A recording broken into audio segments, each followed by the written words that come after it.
Our community theater is a thrift store in a church basement with delusions of chandelier.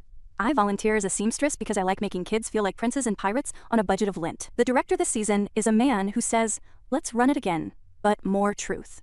He calls himself an auteur and wears a scarf even in July. "We're doing less miss-ish," he announces, unable to license less miss but fully willing to mime it. He wants 30 costumes, period accurate, raw and lived in. Budget, exposure.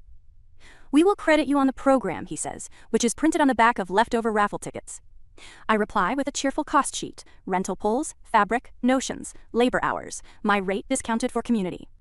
He says money is a cage and asks if I can collab with his vision by distressing 1840s jackets with artisanal ash.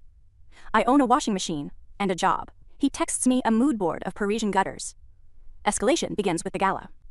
They have sold VIP seats at $150 a head, plus a donor reception with wine and cheese and justice. My inbox pings. We need costumes polished for the Gala press. I remind them that I have 4 half-finished waistcoats and 1 actor allergic to wool. The director replies, "Bring hustle energy. I bring invoices."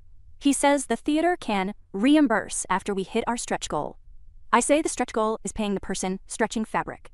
He sighs like a fog machine and tells me art isn't about transactions, it's about soul. Then he asks if I can hem his scarf. Breakpoint arrives when he hands me 2 hefty bags of donations, which are really moth-eaten suits, and 1 pair of pants with the knees removed by a raccoon. "Make it couture," he says. I say couture costs money. He says exposure costs time. So I write a quiet email to the board. For the Gala license, most donors request receipts for in-kind contributions and vendor invoices for tax letters. Please advise who is authorized to sign. The treasurer replies in under a minute with a signature block that includes the word CPA in a font you respect. She asks for my W-9. The director finds me pinning a hem and hovers like an understudy for an argument. "You went around me," he says. "We are a family." I hand him a clipboard and ask the family to approve my hours. He refuses. The treasurer does not. On Gala night, the kids look incredible. Thrift flipped, seams straight, buttons secure. The donor board looks even better signing checks. The director does his speech about community and perseverance.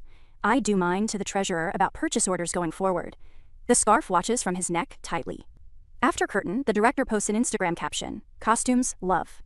The theater's official account posts, "Costumes by my name, paid thanks to your donations." The comments are a curtain call of claps. The director corners me by the cookie table. "I wish you believed in art more," he says. I smile and take a cookie. I believe in art. That's why I build it.